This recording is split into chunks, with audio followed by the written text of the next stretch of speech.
고민하고 눈물을 흘리며 찢어질 것 같은 가슴을 부여잡으며 이 사연을 보냅니다. 저는 시골로 귀향했었던 50대 남자입니다. 저와 아내는 전부 다 도시 출신에 직장까지 도시에서 살아온 말 그대로 도시촌 사람이었습니다. 저 같은 경우에는 할아버지 댁이 시골이어서 어릴 적에는 논밭에서 놀기는 했었지만 즐거운 추억은 그때뿐이었고요. 아내의 경우에는 논밭이 있는 시골을 가본 적이 없는 전형적인 도시 여자였죠. 하지만 제가 사업을 하면서 돈을 많이 벌게 되었습니다. 어느 날 아버지가 오시더니 고향에 사시는 친척 어르신 중에 사정이 어려워서 집을 싸게 내놓으신 분이 계신데 너가 좀 비싼 가격에 사주면 안 되겠니? 라고 하셨습니다.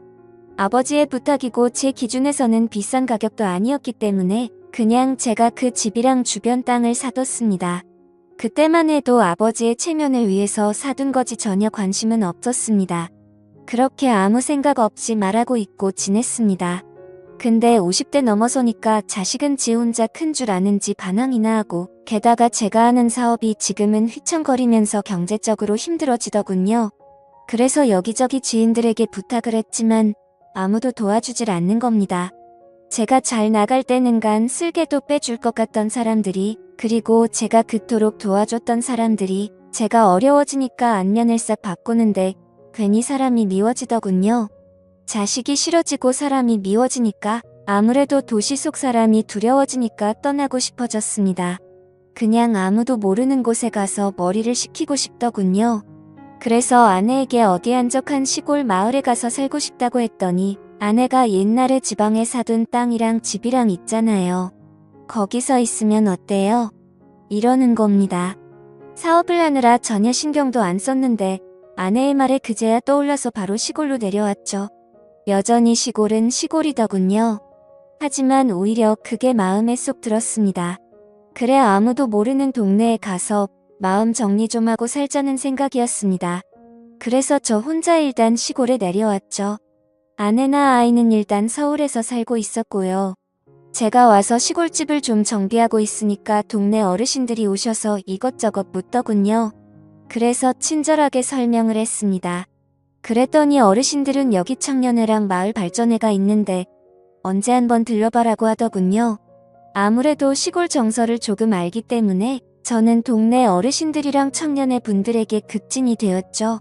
말이 청년회라고 연세들이 저보다 적게는 10년 많게는 20년 가까이 더 많은 분들이었으니까요.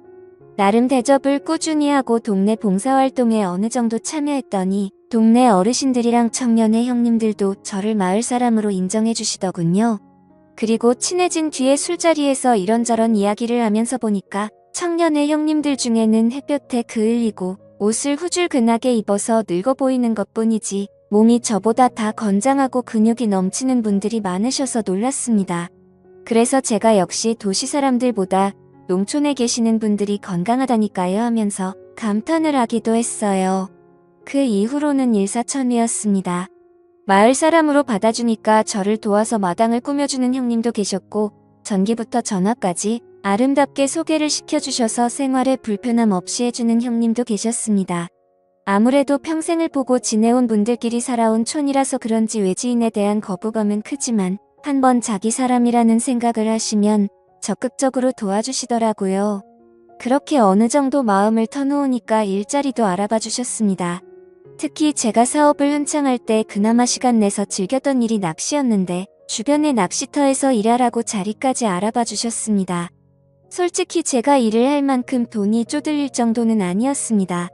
모아둔 돈도 어느 정도 있었고 사람이 싫어서 내려온 거지 일을 하려고 귀농을 했던 건 아니었으니까요. 하지만 형님들은 사람이 놀면 안 된다면서 일자리도 알아봐 주시고 저 혼자 있다면서 반찬이랑 식사도 매번 주시는 겁니다. 그때는 역시 진심은 통하는구나 생각했죠. 그 후에 아내랑 아들도 가끔 시골로 내려와서 시간을 보냈고 저는 있는 돈 없는 돈 끌어모아서 낚시터를 인수해버렸습니다. 개벌은 난 못 준다고 사업하는 버릇이 남아서인지 이리저리 홍보도 하고 낚시터 관리를 열심히 했더니 나름 인기 있는 낚시터가 되더군요. 이젠 일도 익숙해지고 마을 사람들과 호영호재하면서 친해지니까 아내를 시골로 불러도 될 것 같았습니다. 아이도 대학에 들어갔고 어차피 떨어져 지는 시간도 꽤 됐고 이만하면 전원 생활을 누리면서 지친 몸과 마음을 치료하면 되겠다라는 생각이었습니다. 그 말에 아내도 흔쾌히 응해줬어요. 그래서 아내는 대학 기숙사에 들어간 아이를 두고 서울에 있는 걸 모두 정리한 채 시골로 내려와 저와 함께 전원 생활을 시작했습니다. 처음에는 아내가 굉장히 즐거워하더군요.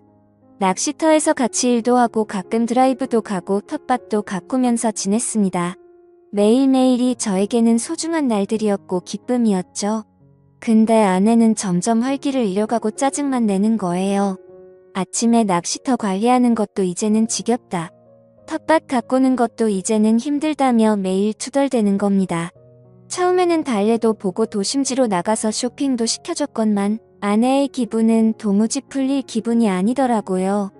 아무래도 도시에서 자라서 도시에서 50년 가까이 살았으니 충분히 이해는 됐지만 이제는 늙어 죽을 때까지 흙냄새 맡으며 살아야 하는데 자꾸 우울해하니까 답답하더라고요.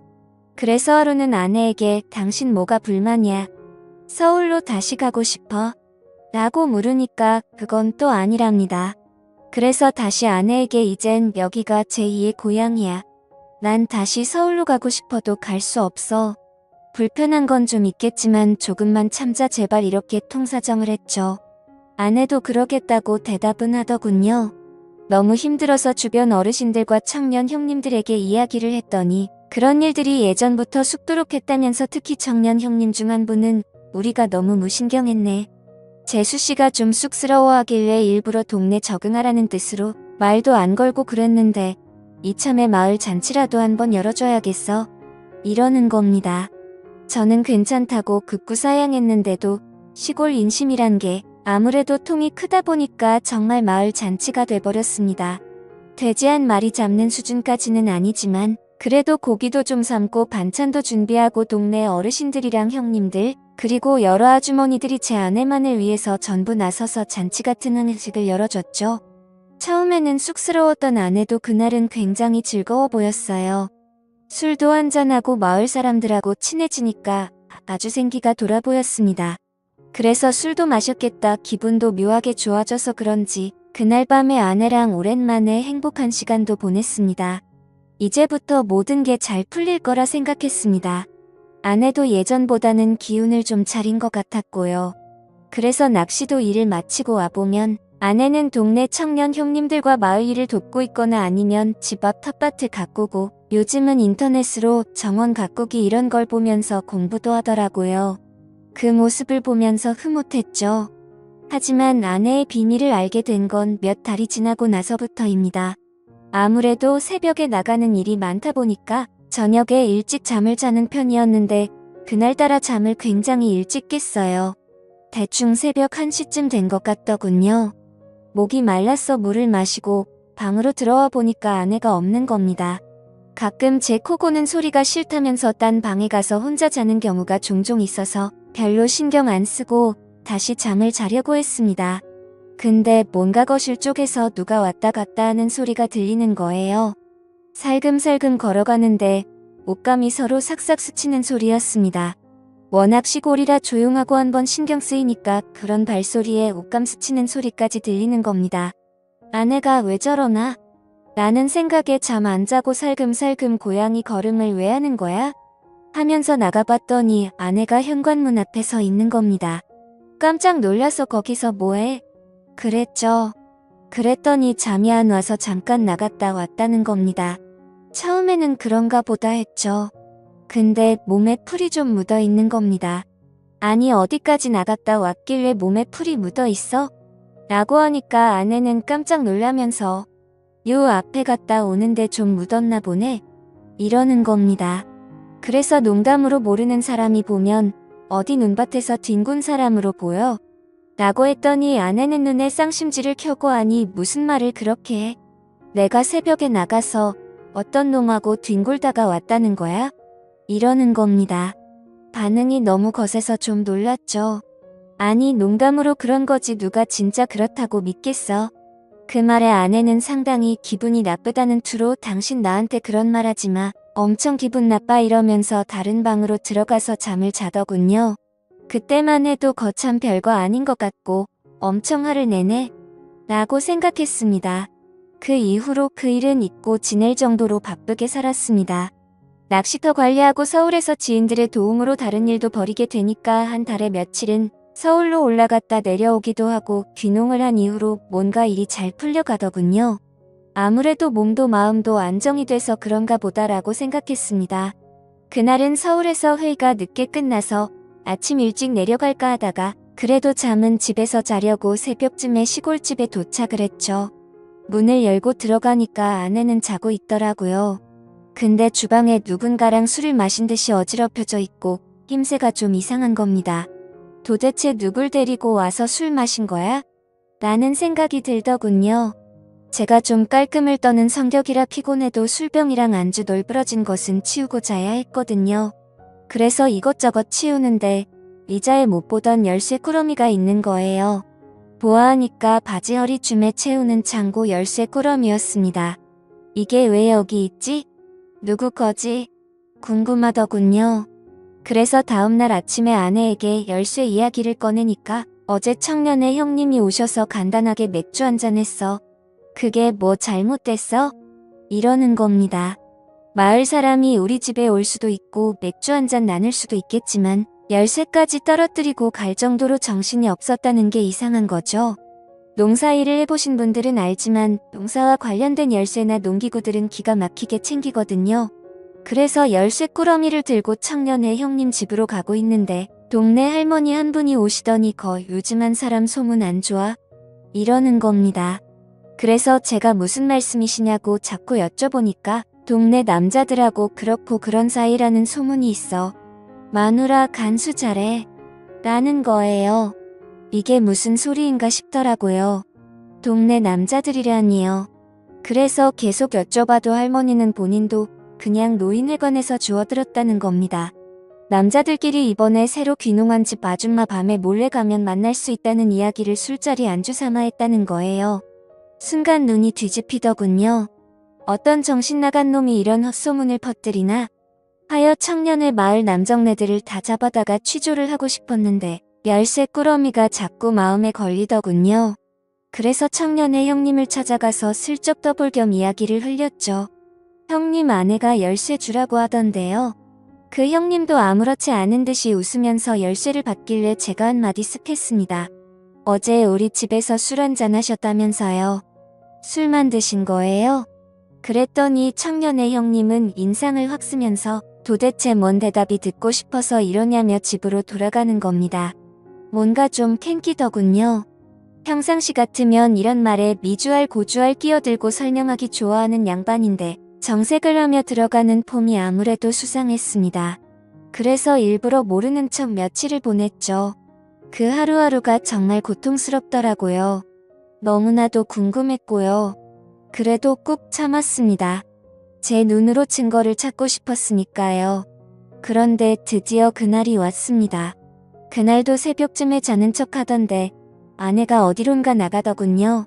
자는 척 하다가 몰래 쫓아 나가봤습니다. 청년의 형님이기만 해봐. 둘 다 아작을 내버릴 거니까 라는 생각에 뒤를 쫓아갔죠. 그런데 새벽 이슬 맞고 아내가 찾아간 곳은 논밭 근처에 있는 허름한 비닐하우스였습니다. 농사를 짓는 곳은 아니고 마을 공용 창고같이 농기구를 저장해놓고 쉬는 공간으로 활용을 하는 곳이었거든요. 순간 망치로 머리를 맞은 기분이더라고요. 그래서 몰래 안을 들어가서 안쪽을 봤습니다. 누굴까? 어떤 놈일까? 궁금하기도 하고 막상 보면 열받을 것 같아서 두렵기도 하고 손이 부르르 떨렸지만 안을 들여다봤죠. 그런데 세상에나 청년의 형님이 아닌 다른 형님인 겁니다. 이건 또 뭔가 싶더라고요. 둘은 이미 더러운 짓을 벌이기 시작했더군요. 차마 그 소리를 듣고 싶지도 않고 이제는 끝내려는 마음에 확 덮쳐버렸습니다. 깜짝 놀란 아내와 그 형님은 손발이 되게 빠르더군요. 언제부터 이랬냐며 제가 화를 막 내니까 갑자기 그 형님 입에서 더 충격적인 말이 튀어나왔습니다. 난 오늘이 처음이고 다른 사람들을 몇 번 만났어. 이건 또 무슨 소리인가? 머리가 띵하더군요. 아내는 여보 지금 이 사람이 정신 나가서 헛소리하는 거야. 믿지 마. 라고 하더니 나중에는 살려달라고 빌고 나중에는 악에 받쳐서 맘대로 해. 하면서 들어 눕더군요.